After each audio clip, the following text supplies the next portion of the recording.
কাল সারা রাত সারার দু চোখের পাতা এক হয়নি, তাই আজ গাড়িতেই ঘুমিয়ে পড়েছে। সকাল সকাল উঠে গুছিয়ে নিয়েছে সারা আর শুভ। নিজেদের গাড়ি নিয়ে যেতে চাইলেও সারা বাধা দেয়। তার নাকি বাসে ভ্রমণ করতে ইচ্ছা হচ্ছে। বেগত শুভ তার লিটল বার্ডের কথা রাখতে সকাল 8টার টিকিট কেটেছে সোহাগ পরিবহন এর।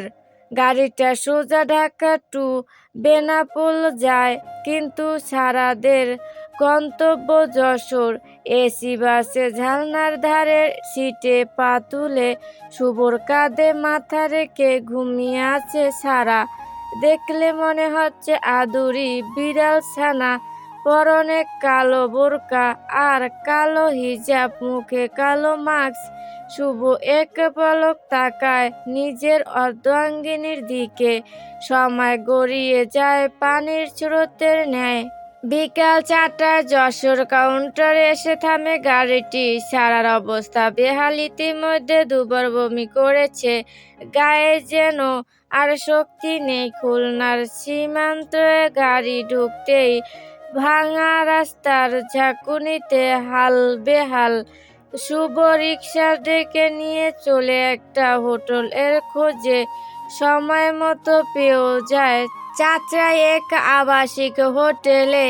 এক বিশাল রুম থেকে অ্যাটাচ ব্যালকনি ও ওয়াশরুম, এক রাত 1,500 টাকা ভাড়া। আসার সময় শুভ খাবার কিনে নিয়ে এসেছিল, তাই রুমে এসে ফ্রেশ হয়ে আগে সারাকে খাইয়ে দিয়েছে। গোসল করার পর সারা একটু সুস্থতা ফিল করছে। রাতের খাওয়া সন্ধ্যায় খাওয়া দাওয়া শেষে আর বের না হয়ে ক্লান্ত শরীর নিয়ে দুজনে গা এলিয়ে দিল বিছানায়। শুভ ক্লান্ত চোখে সারার দিকে তাকিয়ে বলে উঠল, লিটল বার্ড, এখন আর অসুবিধা হচ্ছে? সারা ছোট করে উত্তর দেয়, যাওয়ার সময় কারো এ করেই যাব, নয়তো আবারও অসুস্থ হয়ে পড়বা। আরে আসলে শুভ সারার মুখে নিজের আঙুল দিয়ে বলে। সারা চুপ করে যায়। শুভ আবারও বলে উঠে, তোমার আসলে করা লাগবে না। তুমি যাতে ইচ্ছা যাও, আমি আমার বউকে নিয়ে যাব আমার ইচ্ছা মতে। সারা এবার ঘরের ছাদের দিক থেকে মুখ ফিরিয়ে শুভর দিকে ভুরু কুঁচকে বলে, আমার কি মানে? আর আপনার বউকে? সারা কথায় শুভ হাসে। হাত এগিয়ে সারাকে জড়িয়ে নিয়ে সারার কানের কাছে ফিসফিস করে বলে, আমার বাবুর আম্মু হলো আমার বউ, আমার অর্ধাঙ্গিনী, যাকে এখন বুকের সাথে জাপটে ধরে আছি, সেই ছোট লিটল বার্ডটা আমার বউ। এত ঘুরিয়ে পেঁচিয়ে বলেন কেন? কিছু বুঝি না। শুভ এবার সারার কপালে চুমু খেয়ে বলে, ওই জন্যই তো লিটল বার্ড বলি। শত শত প্রেম বার্তা, হাসি খুশির কথাবার্তা ইতি ঘটিয়ে দুজনে ঘুমিয়ে পড়ে গভীরভাবে। শুভ বুকের মাঝে এখনো সারা বিদ্যমান। সারার ঘন ঘন উলুপ্ত নিঃশ্বাস পড়ছে শুভ লোমহীন বুকে, আর শুভ নিঃশ্বাস পড়ছে সারার চুলের ভাঁজে। সকাল সকাল গুছিয়ে নিয়ে ঘর ছেড়ে বিলকোস করে বেরিয়ে গেছে শুভ সারা। গন্তব্য গাতাখালী ফুলের রাজ্য। বাংলাদেশের সর্ববৃহৎ ফুলের চাষ করা হয় যশোর জেলার গদখালী গ্রামে। এখান থেকে সারা দেশে ফুল রপ্তানি করা হয়, এমনকি বিদেশেও রপ্তানি করে বৈদেশিক অর্থ আয় করা হয়। সারাদিন প্রচুর ঘুরেছে সারা। শুভ আনন্দে ঘুরছে প্রসির পিছন পিছন। সারা অনেকগুলো রাইডে উঠেছে, দোলনায় উঠেছে, টয় ট্রেনে উঠেছে, টেডির সাথে সেলফি তুলেছে, দোলনা নৌকায় উঠেছে, ফুচকা চটপটি বার্গার সবই টেস্ট করেছে। শুভর কাছে একের পর এক বায়না করছে, শুভ সব পূরণ করছে। গাছের থেকে ফুল ছিঁড়ার অনুমতি নিয়ে ফুল ছিঁড়ছে, বেশ কয়েক রকম ফুল কিনেছে, তার ভিতরে সাদা হলুদের মিশ্রিত গোলাপ আর টিউলিপ হাতের মালা আর মাথার চুলের মালাও কিনেছে ছাড়া। সবগুলোই ভিন্ন ভিন্ন রঙের ফুল দিয়ে সাজানো। পুরো একটা দিন পুরো ঘাটখালি ফুলের রাজ্য ভ্রমণ করে শুভরা উঠে পড়ে সমুদ্র কন্যা কুয়াকাটার উদ্দেশ্যে। যদিও শুভ সারাকে বলেনি কুয়াকাটা ভ্রমণের জন্য, একেবারে গাড়িতে উঠেই সারাকে সারপ্রাইজ হিসেবে বলেছে শুভ।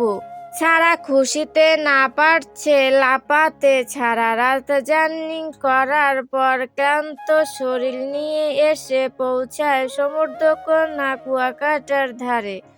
একটা রুম ভাড়া করে সব জিনিসপত্র সেখানে রেখে সূর্যোদয় দেখতে বেরিয়ে আসে দুজনে। তাদের মতো শত শত কাপল পরিবার সবাই দূর আকাশে তাকিয়ে আছে সূর্যোদয় দেখার জন্য। শুভদের রুম থেকে খালি সমুদ্র দেখা যায়, সমুদ্রের উতাল ঢেউ এর গর্জন শোনা যায়।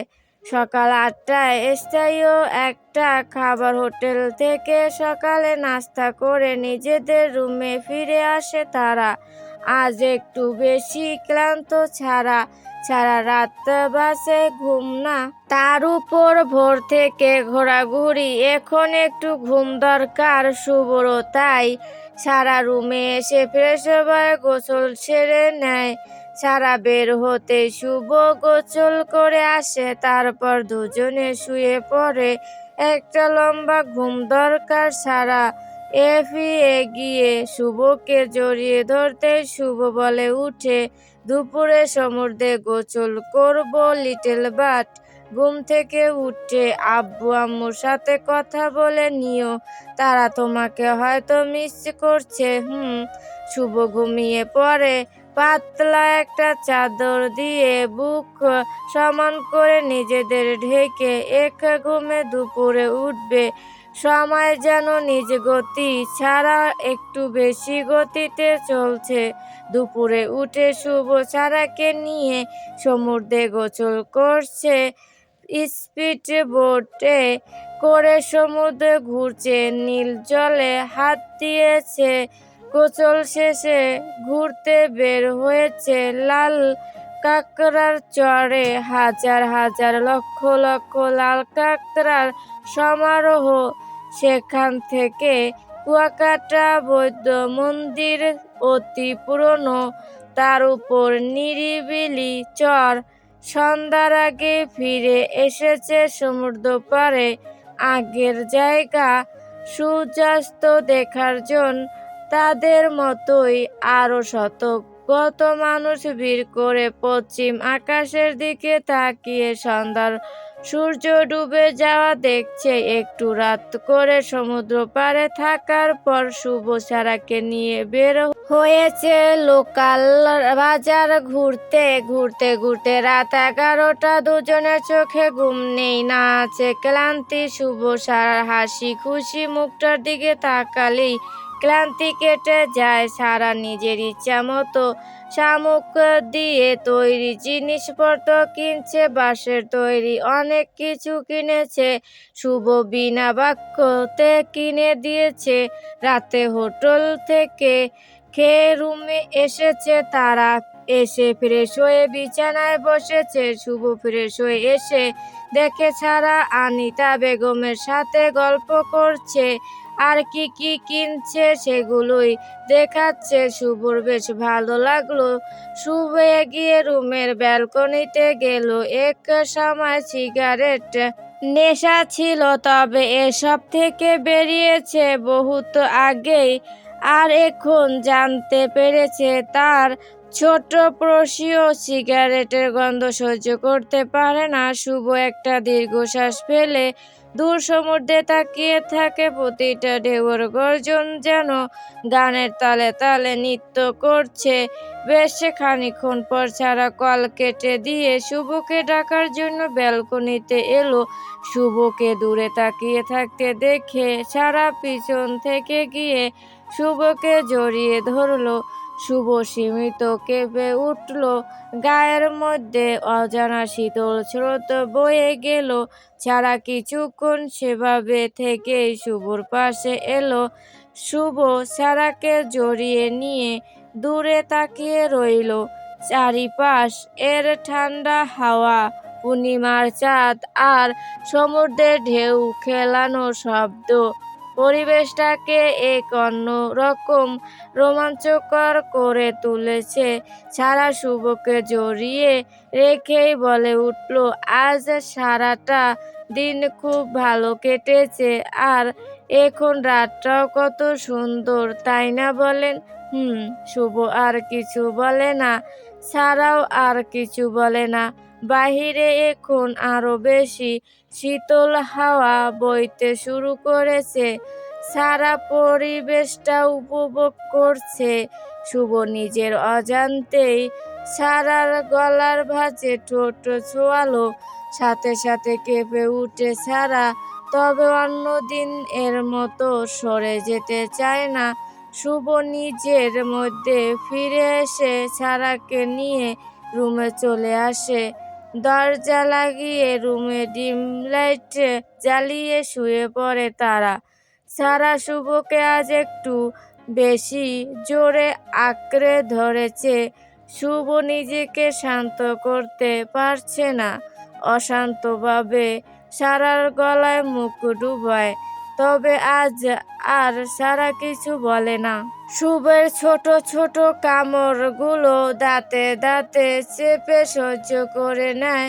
সারার সারা পেয়ে শুভ উন্নত হয়ে যায়। শোয়া থেকে উঠে বসে, এক টানে সারাকে উঠিয়ে বসে নিজের কোলের মধ্যে নেয়। তারপর সারার ঘাড়ে ঠোঁট ছুঁয়ে ফিসফিস করে বলে, লিটল বার্ড। সারা কোনো কথা বলে না, শান্তভাবে শুভর বুকে মুখ লুকায়। শুভ এক টানে নিজের গায়ের টি শার্ট খুলে ছুঁড়ে মারে নিচে। কোথায় গিতে পড়েছে জানা নেই। শুভ সারার মাথা নিজের বুকে চেপে ধরে বলে, তোমার এই পাগল করা উন্মাদনা আমাকে পাগল করে দিচ্ছে। আমাকে সহ্য করতে পারবা তো লিটল বার্ড? শুভর কথাটা হিমবাহ মতো হিম শীতল হয়ে গিয়ে লাগে সারার গায়ে। সাথে সাথে সব পশম শিউরে উঠে। লজ্জায় লাল হয়ে সারা, তবে নিজের লজ্জা কাটিয়ে ছোট করে উত্তর দেয়, জানি না। সারার এই ছোট কথাটাই ছিল শুভকে উন্মাদ করার যন্ত্র। উন্মাদ হয়ে শুভ আপন করে নিতে থাকে ছোট্ট পাখিকে, তার ভালোবাসাকে। ছোট ছোট চুমু, অসংখ্য চুমুতে ভরিয়ে দেয় ছাড়ার সমস্ত মুখ। ছাড়া কিছু বলতে যাবে, তার আগে শুভ ঝাঁপিয়ে পড়ে ছাড়ার ঠোঁট জোড়ার উপর। আজ একটু বেশি আপন করে নেওয়ার চেষ্টা। মিনিট 10 পরে ছেড়ে দেওয়ার সাথে সাথে সারা জোরে জোরে দম নিতে নিতে বলে, ছাড়ুন, রাক্ষসের মতো আমার লিপস্টিক খাচ্ছে। শুভ ছাড়ার ঘাড়ে মুখ গুজে নেশালো কণ্ঠে বলে, সরি লিটল বার্ড, তোমার অনুমতি পেয়েছি আজ, তবে আর ছাড়ছি না। ভালোবেসে আপন করে নিব সব কিছু। ঘড়ির কাঁটার ঠক ঠক শব্দে রাত বাড়তেও থাকে। আর ওদিকে শুভ তার অর্ধাঙ্গীকে নিজের ভালোবাসার সাগরে ভাসাচ্ছে। সমুদ্র কন্যার রাজ্য এসে দুটো দেহ একটি প্রাণে জুড়ে গেল। সেই হিমশীতল রাতকে সাক্ষী রেখে মিলিত হয়েছে দুটি দেহ। শেষ রাতে শুভ দেওয়া সুখময় যন্ত্রণার কারণে জ্ঞান হারায় ছাড়া। সকাল 8টায় ঘুম ভাঙে ছাড়ার।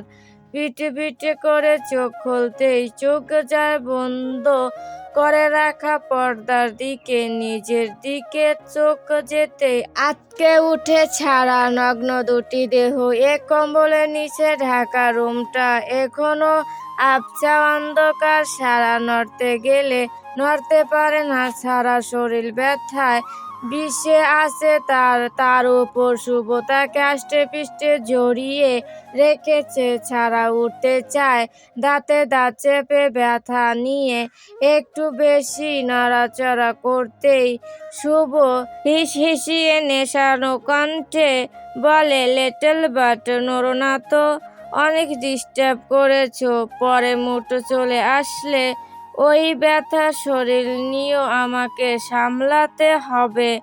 Mind it.